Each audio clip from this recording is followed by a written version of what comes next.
Have you ever found yourself with a fake smile plastered across your face while a room full of people loudly sings happy birthday? Deep down, all you want to do is vanish, curl up under a heavy blanket, and watch a movie in complete silence instead of being the star of a chaotic party. Why does it feel like this? Why does a day that society promises should be overflowing with joy and special privileges actually leave you feeling suffocated and completely empty? Why does being the center of attention suddenly feel less like a celebration and more like actual psychological torture? Your friends probably think you are just being difficult, but the shocking truth is you are not weird and you are not heartless. Your desire to run away from your birthday is actually a highly advanced, brilliantly disguised psychological defense mechanism quietly executing inside your brain. Society is incredibly quick to judge what it does not understand. When you politely decline a birthday dinner or keep your birth date hidden, people instantly slap labels on you. They call you eccentric, assume you are being overly humble, or whisper that you are just playing mysterious to get attention. But psychology tells a completely different story. That suffocating feeling is not fake modesty. It is rooted in spotlight effect anxiety, where the sudden, intense focus of others triggers genuine emotional distress. However, it goes deeper than just social anxiety. This is actually a hidden battle for control. To understand this, we must look at Julian Rotter's concept of the internal locus of control. People with this psychological trait have a fierce need to steer their own lives. A traditional birthday rips the steering wheel right out of your hands. You are forced to become a helpless passenger while others dictate the restaurant, the schedule, and even your emotions. For someone who deeply values their independence, having their autonomy suffocated like this is not a celebration. It feels like a trap. So what does this battle for control actually look like in the real world? Let us look at a guy named Hai. A few days before his birthday, Hai quietly goes into his social media settings and completely turns off his notifications. When his coworkers suggest going out for dinner to celebrate, he suddenly has an incredibly urgent, unbreakable deadline. When the actual day arrives, instead of blowing out candles, Hai is sitting completely alone at a small table in his favorite coffee shop. From the outside, he looks entirely cold, detached, and unbothered by the world. But beneath that quiet surface, his mind is being torn apart by two massive psychological paradoxes. The first is the expectation gap. Beneath his indifference is a carefully constructed defense mechanism. Psychologist Dr. Susan Whitbourne explains that human brains are constantly making predictions. When our reality fails to match our hopeful predictions, we experience a painful psychological crash known as a prediction error. For Hai, this likely stems from a painful memory in his past. Maybe he was a kid waiting by the door for friends who never showed up, or he experienced a celebration where he felt completely invisible. That emotional letdown left a permanent scar. Now, as an adult, he realizes that if he demands nothing, he can never be let down. Treating the day like a normal Tuesday is his way of buying the ultimate emotional insurance policy. You cannot lose a game that you absolutely refuse to play. But the second paradox is even more heartbreaking. It is called idealization paralysis. The cruelest irony of all is that some of the people who aggressively ignore their birthdays are actually the ones who care about them the absolute most. In their minds, they have painted a breathtaking, cinematic vision of what a perfect birthday should feel like. They know exactly how the atmosphere should be, who should be there, and how deeply loved they should feel. But they also know that reality is always messy.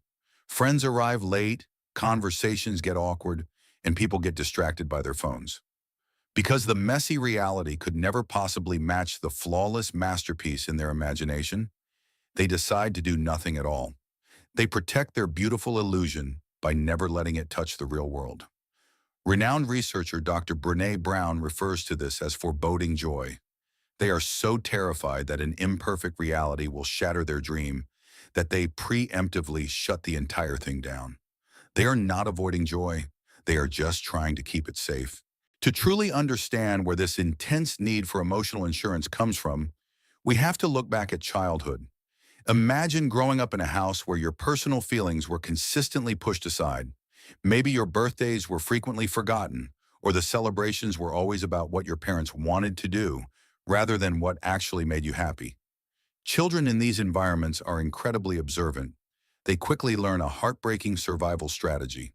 They adapt by shrinking their own needs. They figure out that if they never ask for attention, they can never be rejected. Over time, ignoring your birthday transforms from a childhood coping mechanism into a permanent emotional shield. But if we peel back another layer, we hit something even more profound. Let us talk about existential dread. Whether we want to admit it or not, a birthday is a literal mortality countdown. It is a glaring annual reminder that the clock is ticking and you are aging. According to terror management theory and psychology, human beings carry a deep subconscious anxiety about our own mortality. For certain personality types, a birthday acts as an unavoidable trigger for this dread. By treating the day like a completely normal Tuesday, your nervous system is essentially hitting the mute button on that fear. You are not just avoiding a cake, you are actively soothing an existential crisis. However, there is a brilliant plot twist to all of this.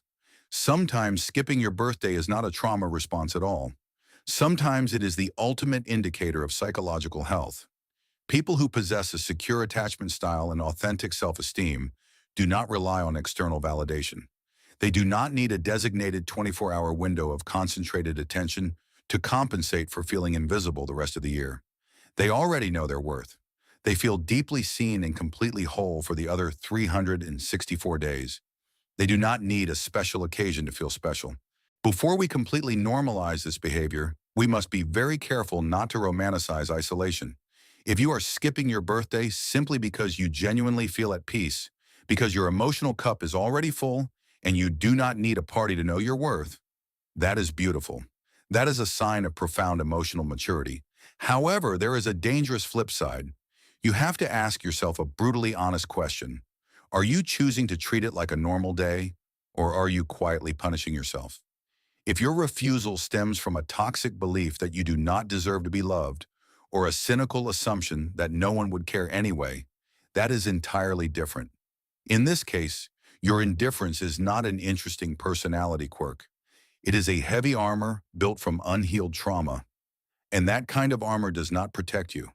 It just keeps you trapped in the dark. Think of your birthday as a massive mirror placed in front of you once a year, reflecting exactly how you view your own value.